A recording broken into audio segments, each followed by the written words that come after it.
As the Israeli genocide against the people of Palestine continues, several groups and individuals have taken direct action against the Israeli war machine in the UK. In August of this year, for example, dozens of activists from Palestine Action stormed the Bristol-based plant belonging to Elbit Systems, the largest weapons manufacturer in Israel, causing an estimated £1 million worth of damage and reportedly resulting in major disruption to some of the most sensitive elements of the factory for months to come.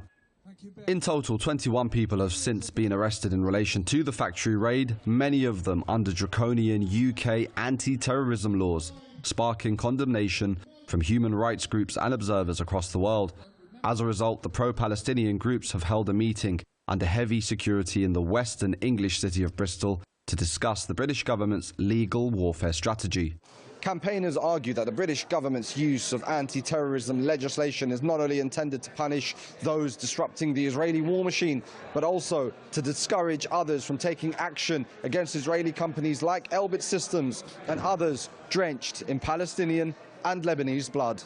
Professor David Miller is one of the foremost anti-Zionist academics in the UK.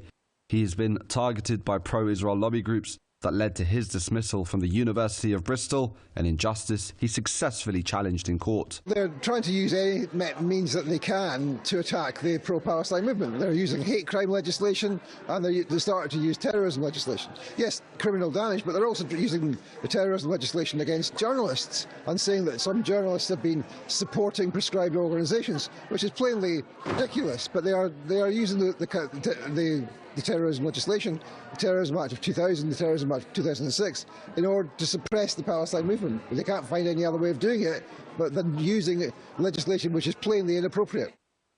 For Professor Miller, the pro-Palestine movement is growing in the UK, and attempts to crush them will not be successful. It's an intimidation tactic. What they're hoping to do is to convict some people of the Terrorism Act and say, look, this is what awaits you if you take up a placard, a slogan. If you try and invade an arms factory, you will be put into jail. And they want to destroy the pro-Palestine movement. And of course, they're not going to succeed. I mean, the outrage about the genocide is far too deeply entrenched in the UK amongst public opinion. Most young people in this country now believe that Israel has no right to exist. And that's a complete sea change from a year ago.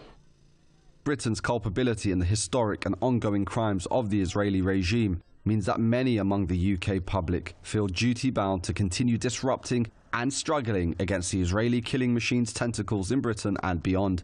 Issa Kadhimi, Press TV.